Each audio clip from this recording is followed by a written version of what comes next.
Maybe you've heard of parts work, maybe you haven't, but it's a therapy discovered by Richard Schwartz, and it's talking about how we all have these internal parts like an orchestra within us, and we need to learn to work with them and coordinate with them so that we can actually have harmony internally. And if you're really thinking about it, and for a minute, you'll probably reflect and see that you have inside you different like voices and thoughts, and some of them are playful and childlike. Some of them are more like critical and shaming, or could be managing you or trying to put out fires for you, or and some of them are very wise and compassionate. And we need to try to get the wise, compassionate, strongest part of your brain to hold all the other parts with compassion and with love. And I think that's actually kind of hard sometimes if there's been a long time where one of your inner critics been having a lot of power.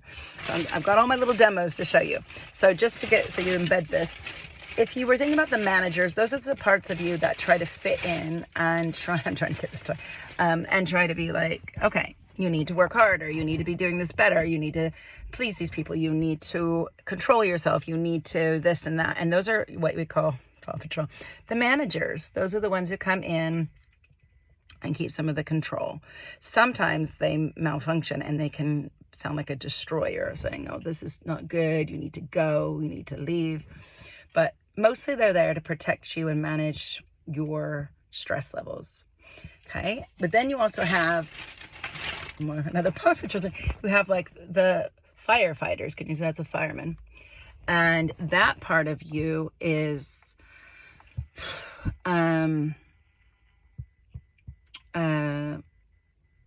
it's your coping mechanisms. It's putting out chaos and struggles. Like it could be how you numb out when there's like a conflict, like watching tons of Netflix, or how you go on a run, or you eat loads of crap, or you do things that are addictive. Depends on how you cope with yours. But that's how firefighters, they're trying to deal with your pain levels. And I guess if you look at this yellow one, that one is also a type of manager. So if the policeman is more of a controlling one, this one is probably more like trying to advocate. But the highest part of you, which is almost like that part of you that's all knowing and all wise, it's coming in and it's like nurturing and it's healing and it's compassionate and it's curious and it's creative and it seeks clarity for you. That's the part we want to get driving the wheel of your car or conducting your orchestra. And then also we all have little children within us. And this is the thing we often hear when we talk about the inner child. There's your inner child. I just bought that for a demo. It's like from the those Mr. things. This is Miss Happy, I think it is. But it's like a little girl or a good little boy. Depends. Like it's a little child in you. It's the innocent part of you. That part that can be exiled. Sometimes when there's wounds and trauma in your past, we exile smaller, younger parts of us. And those can need healing. We also have different like temperaments in us. So we might find we have like the anxious, pigletty, ooh, what's going to happen? What's going to happen? Ooh. And then we've got, you might even have like a bit of a laid back Pooh Bear, or the wise owl, or trying to think what the other one's, Tigger, who's hyper, and the wise, the rabbit that's always running around. And there's even the angry, and then there's Eeyore, who's a little bit depressed. And then there's this like angry kind of malicious part of us too, the rebel who sabotages things. I think we also have to remember we have a part like that that can often be defiant. Some people do, not everybody. I even got like this little, I paid £4 for that, like a little Paw Patrol guy to show you how he drives around looking at how to put out fires in your nervous system.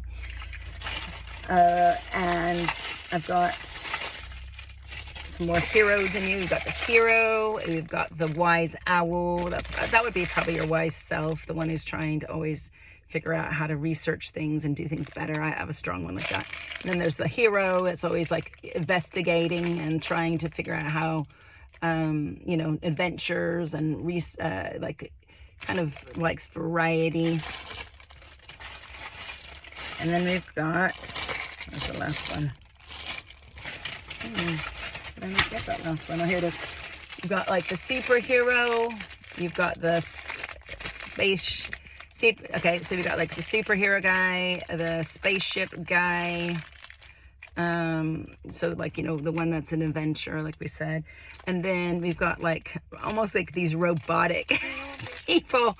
And I think there's a part of us that sometimes feels like it's an automatic pilot, like it's living like a robot.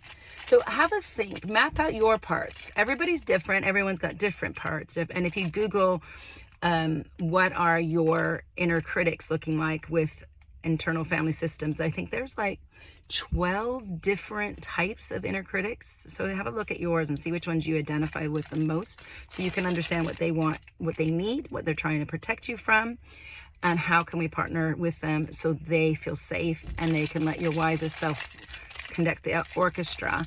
But yeah, which one of those seems to resonate most with you? Can you just give some feedback on the notes here below, and we'll have a little chat about it. It'd be interesting to hear. Thank you.